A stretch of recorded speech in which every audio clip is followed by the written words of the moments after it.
Assalamualaikum, kembali lagi bersama channel Baby Manhwa.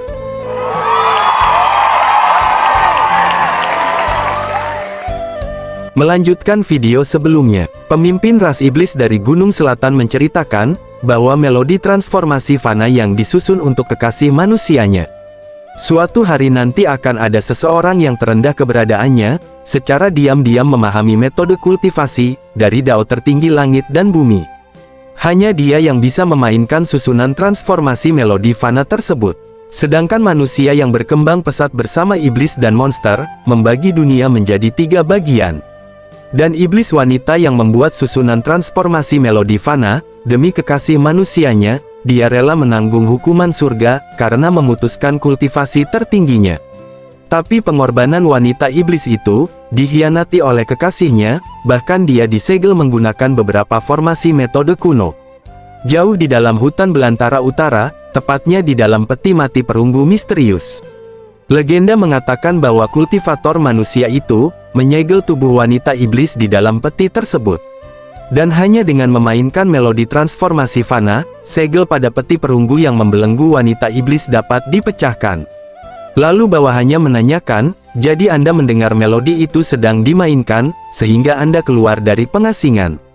Si bawahan tampak bersemangat, bahwa peti yang menyegel wanita iblis itu, akan segera terbuka, hanya tinggal menunggu masalah waktu. Mereka tampak bersemangat dengan bangkitnya wanita iblis, sehingga dapat melawan ras manusia yang telah mengucilkan keberadaannya. Dan pada saat itu mereka akan ikut bergabung, memanfaatkan situasi untuk melancarkan serangan dalam satu gerakan. Pindah ke lain sisi, di mana kapal dari Sekte Ziking yang sudah dekat dengan tanah suci Taixuan.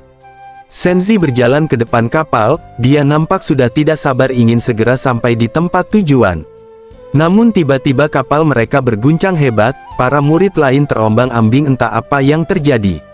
Bahkan Senzi sampai terjatuh di hadapan para murid lainnya. Mukanya pun sampai bonyok membentur lantai kapal cukup keras. Ternyata kapal mereka membentur sebuah formasi pelindung dari kota Xiaoqi. Dan hal itu membuat semua anggota Sekte Ziking begitu kesal, karena formasi pelindungnya tidak dinonaktifkan, sehingga dianggap penghinaan baginya. Sedangkan di sisi lain, Master Chang sedang berjalan bersama dengan master lainnya, untuk menyambut kedatangan Sekte Ziking. Lalu master juniornya mengatakan, apa kau yakin bisa mengalahkan formasi catur Sekte Ziking? Dengan percaya diri Master Chang meyakini, kali ini pasti dirinya lah yang akan menang, karena sudah diberi pencerahan oleh Ye Chengqing.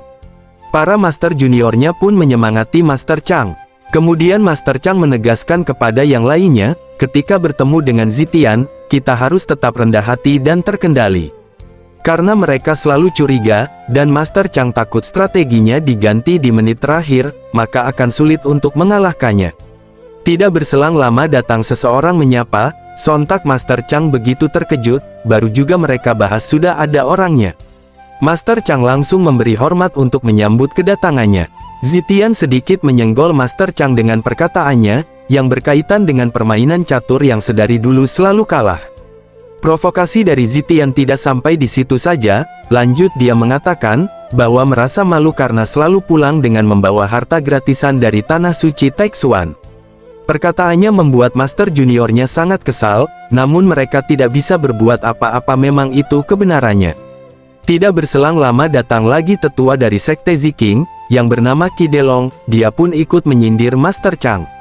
Sampai Master Yuan yang sudah kena mental langsung bertindak, dia menghunuskan pedang ke arah mereka sambil berteriak. Pak Tua, aku tidak apa-apa jika kau terus mengejek kami berkali-kali, tapi sekarang bukan giliranmu untuk berbicara.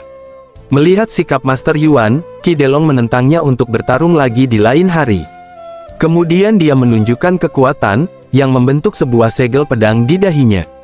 Namun tiba-tiba segel pedangnya langsung memudar membuatnya begitu terkejut. Ternyata Master Yuan menunjukkan tekanan intimidasi yang lebih mengerikan, setelah dia menerobos ke tahap berikutnya.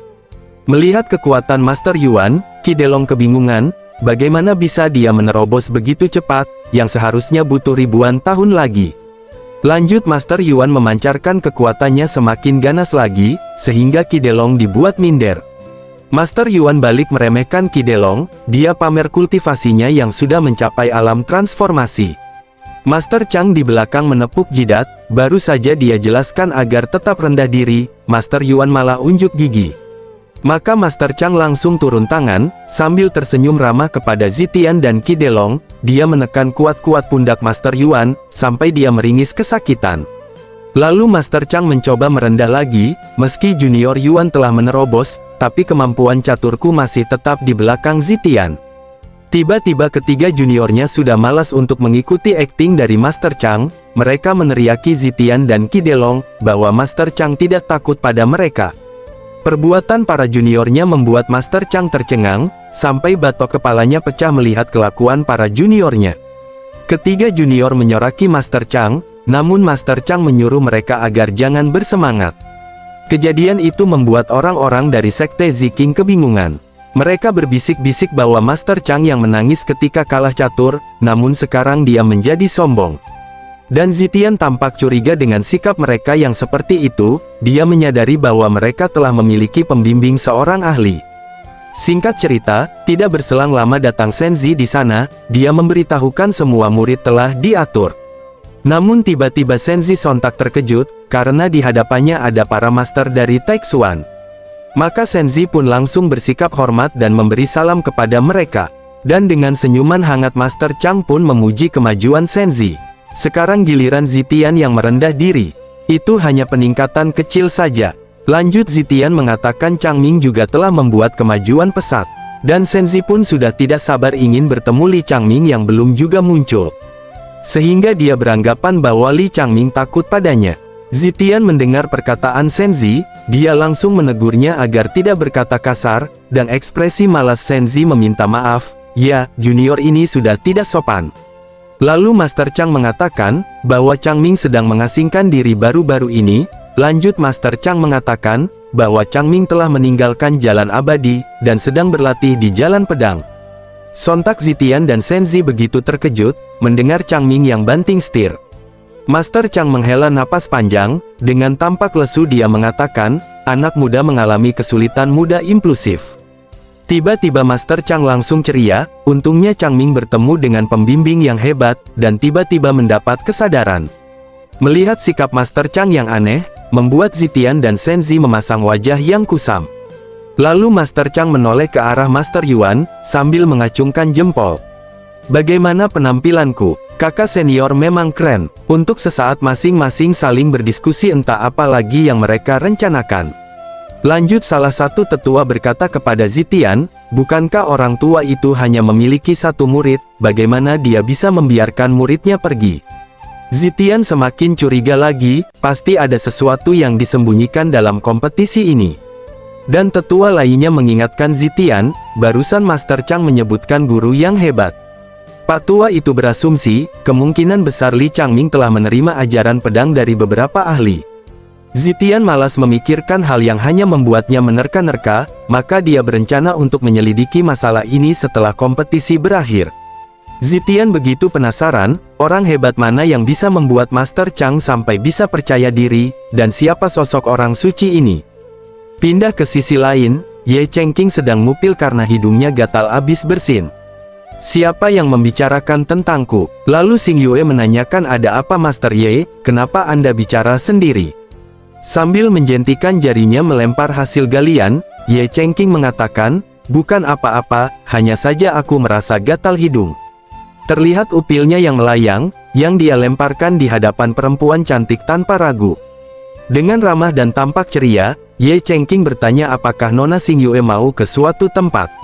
Xing Yue pun membenarkan perkataan Ye Chengqing, kemudian Ye Chengqing mengingatkan bahwa hari sudah larut, secara halus Ye Chengqing menyuruhnya agar segera pergi dari rumahnya, dalam hati dia takut jiwa jomblonya meronta-ronta, jika ada seorang gadis yang menginap. Xing Sui pun menyadari apa yang disampaikan Ye Chengqing, sehingga membuat Ye Chengqing merasa lega, bagus, sepertinya dia mengerti dengan apa yang kumaksud. Namun ternyata Xing Yue malah memutuskan untuk menginap di rumah Ye Chengqing, sontak hal itu membuat Ye Chengqing kalang kabut, dan Xing Sui berlari menuju rumah Ye Chengqing. Ye Chengqing sangat kesal, namun tidak bisa berbuat apa-apa, dia pun melampiaskan kekesalannya dengan bermain zitar sambil menggerutu. Hanya karena bisa berkultivasi, mereka bertindak seenak jidatnya saja. Ye Chengqing memetik senar zitar sedikit kuat dan kasar, sampai menciptakan percikan aura petir, namun dia tidak bisa melihatnya. Lalu Ye Chengqing menyadari sesuatu, meski para kultivator memiliki akar spiritual, tapi pencapaian dan pemahaman mengenai seni sangat rendah. Ye Chengqing berspekulasi, mungkin karena dia ahli di bidang seni, maka mereka yang melihat karyanya akan menghormati secara gila-gilaan. Maka Ye Chengqing memutuskan untuk mempublikasikan karya seninya ke semua para kultivator, dan setelah dia terkenal Ye Chengqing akan tunjukkan siapa bos sebenarnya, yang bisa bertindak sesuka hati. Apa itu yang dinamakan beda kasta, antara orang dan ikan asin? Ye Chengqing tampak bersemangat dan percaya diri dengan rencana besarnya, dan untuk tahap awalnya Ye Chengqing akan memulai tujuannya dari yang terdekat. Dengan memamerkan hasil karya seninya, di ibu kota Kekaisaran Deyan terlebih dahulu. Namun Ye Chengqing sedikit bingung, untuk menuju ke sana dia takut bahaya dari monster atau iblis. Baru memikirkannya saja, sudah membuat Ye Chengqing keringat dingin ketakutan. Ye Chengqing berpikir sejenak, apa mungkin harus meminta bantuan Master Chang dan yang lainnya. Pindah ke aula perjamuan Sekte Taixuan. Master Chang menyuguhi para tamunya, dengan menawarkan daun teh pencerahan pemberian Ye Chengqing. Setelah meneguk, Zitian langsung berekspresi begitu terkejut. Dia pun langsung meneguk kembali teh pencerahan sampai habis, sambil mendengarkan perkataan Master Chang, yang menceritakan pengalamannya, saat minum teh tersebut dengan seorang ahli. Senzi memperhatikan Zitian yang nampak begitu kesal, karena iri kepada Master Chang. Zitian merasakan tekanan darahnya sedikit melonjak, menahan emosi yang dia pendam. Tidak berselang lama, tiba-tiba mereka merasakan tekanan yang begitu kuat, di saat mendengar seseorang berteriak sangat keras. Dengan wajah yang bercucuran keringat, Zitian sontak terkejut, dia tidak mengetahui apa yang sedang terjadi. Lalu Master Yuan mengatakan sepertinya Changming berhasil menerobos. Dengan nada yang sedikit pamer, Master Yuan menjelaskan, bahwa hanya 1 bulan saja Changming berlatih.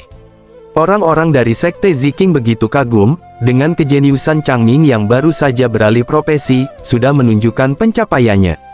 Senzi pun begitu terkejut, mendengar Changming yang berlatih hanya dalam 1 bulan.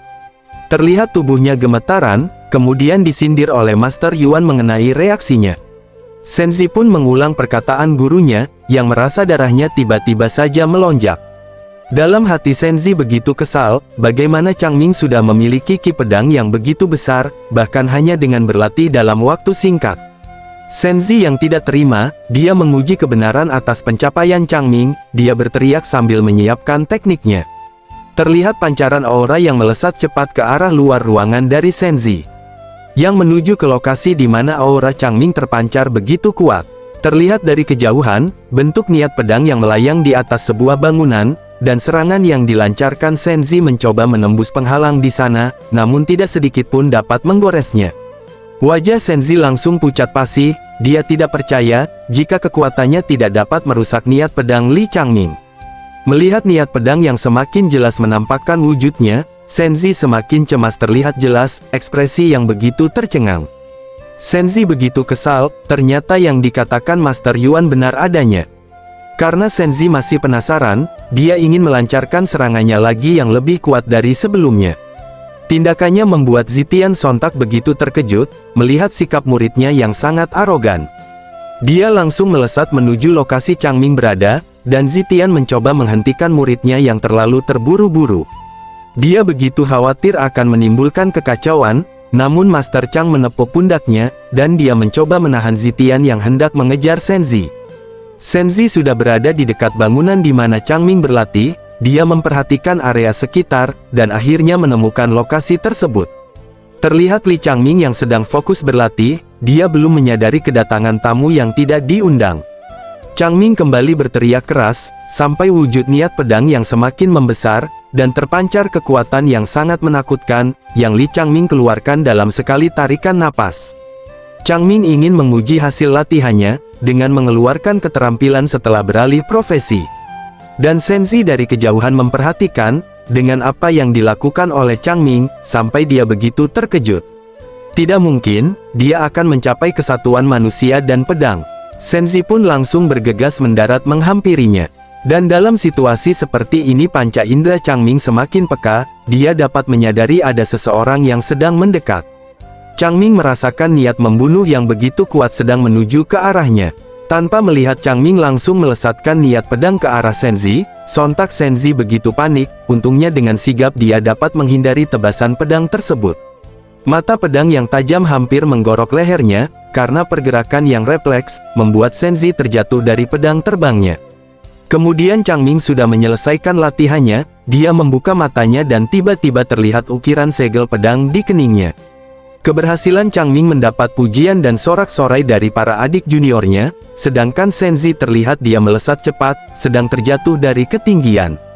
Lalu mereka menoleh ke belakang, karena mendengar seperti ada suatu benda yang membentur sangat keras. Tidak lain dan tidak bukan, itu adalah Senzi yang landing di permukaan, sampai tanah menjadi retak. Lalu Changming dan yang lainnya bergegas melihat ke lokasi tersebut, terlihat Senzi yang sudah terkapar tak sadarkan diri. Changming begitu kebingungan, kenapa Senzi malah tiduran di sana? Padahal itu gara-gara serangannya yang tiba-tiba. Singkat cerita, Senzi telah dibawa ke sebuah ruangan, terlihat dia masih merinding seperti mengalami trauma yang begitu menakutkan. Lalu Changming memberinya teh hangat, agar Senzi sedikit lebih tenang. Kemudian Changming menceritakan kejadian, ketika Senzi yang terjatuh dari langit, dan mereka terlihat begitu akrab seperti sahabat, mungkin efek benturan keras sehingga Senzi amnesia. Lalu tiba-tiba Senzi menyadari sesuatu, dia mengingat kejadian sebelumnya, sontak langsung berteriak sangat kencang. Kemudian Senzi menanyakan kepada Changming, mengapa tiba-tiba dia beralih ke jalan pedang. Dengan sangat penasaran dan tidak sabaran, Senzi mengatakan, bagaimana bisa mencapai persatuan manusia dan pedang, hanya dalam waktu 1 bulan. Dengan tatapan tajam Senzi ingin mengetahui rahasia, tentang sosok yang membuat Changming sampai bisa beralih profesi. Dia pun berharap seandainya mendapatkan bimbingan dari seorang ahli tersebut. Senzi secara belak-belakan menanyakan langsung siapa yang telah membimbingnya. Lalu Li Changming pun berbisik kepada Senzi, dia mengatakan bahwa yang membimbingnya adalah rahasia. Lanjut dia menjelaskan, bukan karena dia pelit berbagi informasi, hanya saja Holy Lord melarang siapapun membocorkan tentang ahli tersebut. Dengan ekspresi yang menakutkan Changming mengatakan, bahwa yang melanggar akan dihukum seberat-beratnya lalu diusir dari sekte. Singkat cerita, keesokan harinya, di alun-alun Taixuan sudah banyak orang-orang, yang ingin menonton kompetisi antar sekte besar. Di atas bangku para tetua, Master Jujiu nampak tidak tenang, dia mondar-mandir karena Master Chang yang belum juga datang. Lalu King Ye mengatakan, bahwa Master Chang sedang bermain catur dengan Zitian. Jujiu menghela napas panjang, berharap agar Master Chang dapat memenangkan pertarungannya. Pindah ke situasi di mana Master Chang sedang bermain catur dengan Zitian. Sebelum Zitian menempatkan batu go-nya, dia merekomendasikan agar taruhannya ditambahkan. Dengan percaya diri Master Chang menyetujui kemauan Zitian. Zitian nampak bersemangat dengan taruhan yang semakin besar. Sambil tersenyum Master Chang memuji formasi catur yang dimainkan Zitian, bahkan dia menyangka, sepertinya Zitian telah bertemu dengan banyak master yang membimbingnya. Lalu sambil menempatkan bidak putih, Zitian dengan serius membahas pembimbingnya, yang berjulukan Santo Master Catur Nanggong. Sontak hal itu membuat Master Chang begitu terkejut. Dengan ekspresi yang begitu sombong, Zitian mengatakan bahwa dirinya telah mendapatkan bimbingan secara langsung dari beliau. Raut wajah Master Chang terlihat tampak suram, pantas saja tidak pernah menang melawannya. Ternyata di balik itu ada seorang ahli strategi yang mengajari Zitian. Lalu Zitian menyindir Master Chang, yang belum memberitahu sosok ahli yang telah membimbingnya. Terlihat persaingan antara dua pak tua ini begitu sengit, dari tatapannya saja sampai menimbulkan benturan kekuatan. Lanjut Master Chang menaikkan taruhannya, dengan menambahkan 5 harta spiritual langka. Zitian begitu terkejut tidak percaya, Master Chang berani menambah taruhannya, yang sudah jelas dia mendapat bantuan dari Master Nanggong. Dengan tenang Master Chang mengingatkan agar Zitian tidak perlu khawatir, dan dia meminta agar Zitian mengeluarkan semua kemampuannya. Dalam hati Master Chang bergumam, dibandingkan dengan Master Ye, Nanggong Xuanji hanyalah seekor semut. Master Chang mulai menempatkan bidak hitamnya, sambil meniru gaya Ye Chengqing saat bermain catur. Terlihat satu batu dalam posisi yang sempurna, membuat Zitian langsung ketar-ketir. Zitian sangat kesal juga penasaran, siapa sosok yang mengajari Master Chang yang sebenarnya. Master Chang tidak mau membocorkan Ye Chengqing, dia tersenyum tipis seakan-akan sedang mengejeknya. Terlihat ekspresi yang begitu kesal dan juga cemas, yang ditunjukkan oleh Zitian kepada Master Chang. Secara diam-diam Zitian mengeluarkan sebuah batu yang menyala, dia tampak percaya diri dengan rencananya, yang menurutnya pasti akan menang melawan Master Chang. Batu tersebut dapat berkomunikasi dengan orang yang memegang batu serupa, dan Zitian berencana meminta petunjuk ke Nanggong Xuanji dari kejauhan. Di sisi lain Nanggong Xuanji sudah menerima sinyal dari Zitian, mendengarkan apa yang dikatakan Zitian, mengenai formasi caturnya yang akan hancur oleh Master Chang. Nanggong Xuanji begitu terkejut, ternyata ada juga orang yang dapat mengancam formasi caturnya. Lalu Nanggong Xuanji menjentikan jari, kemudian muncul sebuah papan catur, yang merupakan pertarungan antara Zitian dan Master Chang. Nanggong Xuanji pun begitu gemetaran melihat formasi dari Master Chang, saking terpesonanya dengan formasi tersebut, dia sampai lupa memberi solusi kepada Zitian. Sontak Zitian begitu panik, dia memanggil-manggil Nanggong Xuanji, akhirnya dia pun merespon panggilan Zitian. Lalu Nanggong Xuanji mulai memberi arahan, di mana Zitian harus menempatkan bidak-bidaknya. Terlihat rasa kepercayaan diri Zitian menyala lagi, dia menatap tajam Master Chang. Kemudian Zitian menawarkan, bagaimana jika taruhannya ditambahkan lagi. Master Chang tidak menolak keinginannya, silahkan saja bebas mau seberapapun yang diminta. Zitian ingin menambahkan dua harta kuno berkualitas menengah dan tinggi, untuk sesaat Master Chang terdiam sejenak, karena Master Chang tidak memiliki harta kuno tersebut, dan dia tidak tahu kalau Zitian berani melakukan itu, karena sedang dibantu oleh Nanggong Xuanji. Zitian sangat puas, dia meyakini akan kemenangannya melawan Master Chang. Lanjut Zitian meneriakkan, tentang siapa sosok yang telah membantu Master Chang. Sambil dia menempatkan bidaknya di papan catur, mengikuti atas arahan dari Nanggong Xuanji. Terlihat beradu strategi dan saling memblok bidak catur satu sama lain begitu sengit. Jika diperlihatkan dari kejauhan, pertarungan catur mereka sampai menimbulkan pancaran energi yang begitu menekan. Sampai di titik terakhir di mana Zitian mendominasi permainan catur, sampai membuat Master Chang begitu terkejut. Master Chang dibuat gemetaran melihat formasinya yang akan kalah oleh Zitian. "Kakek He, kenapa kau begitu gugup?" Lalu Master Chang meminta izin untuk ke toilet sebentar, dia berencana untuk meminta bantuan Ye Chengqing. Selagi Master Chang beranjak pergi, Zitian memuji kehebatan Nanggong Xuanji, yang membuat Master Chang kewalahan. Dan Master Chang langsung melesat cepat, tidak menyia-nyiakan waktu untuk menghubungi Ye Chengqing. Pindah ke toko kelontong Ye Chengqing, dia sedang menyapukan halaman rumahnya, lalu Ye Chengqing menemukan kembali token dari Master Chang, yang sebelumnya ia buang. Ye Chengqing memperhatikan token tersebut bersinar, dan dia tidak tahu ada apa dengan benda tersebut. Lalu terdengar suara dari token itu yang memanggil-manggil namanya. Terlihat Master Chang yang sedang panik meminta bantuan Ye Chengqing lewat token itu. Ye Chengqing begitu terkejut, dengan kayu seperti itu dia bisa melakukan video call dengan orang lain. Sambil menangis Master Chang menceritakan masalahnya, yang kesulitan menghancurkan formasi Zitian. Lalu Master Chang menunjukkan formasi caturnya saat ini kepada Ye Chengqing. Ye Chengqing begitu heran, hanya dengan formasi begitu saja Master Chang sampai kesulitan.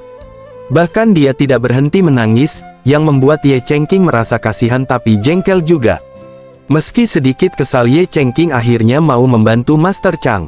Mendengar perkataan Ye Chengqing, membuat Master Chang merasa terbantu. Dengan senyuman jahat, Master Chang yakin dengan bantuan Ye Chengqing akan menang. Lanjut ke pertarungan catur, Master Chang nampak bersemangat lagi menghadapi Zitian. Lalu Zitian menyindir Master Chang, dengan mengatakan raut wajah yang tampak santai, apakah barusan pergi mencari bantuan cepat? Master Chang tidak mendengarkan ejekan Zitian, dia fokus mendengar arahan Ye Chengqing, untuk menempatkan bidak sesuai yang dia sampaikan. Satu gerakan saja dari Master Chang, langsung membuat Zitian mengkerutkan keningnya, dia pun mengikuti Nanggong Xuanji untuk melawan strategi baru dari Master Chang. Terlihat Master Chang dengan gaya bertarung Ye Chengqing, dia menempatkan bidak catur sangat serius. Penempatan yang begitu tepat dan strategis, membuat Zitian dan Nanggong Xuanji begitu terkejut. Master Chang membalikan keadaan, dia mendominasi pertarungan, tanpa ampun terus menyerang ke formasi lawan. Terlihat senyuman jahat dari Master Chang, dia ingin tahu bagaimana Zitian melawan formasinya, yang secara langsung disusun oleh Ye Chengqing.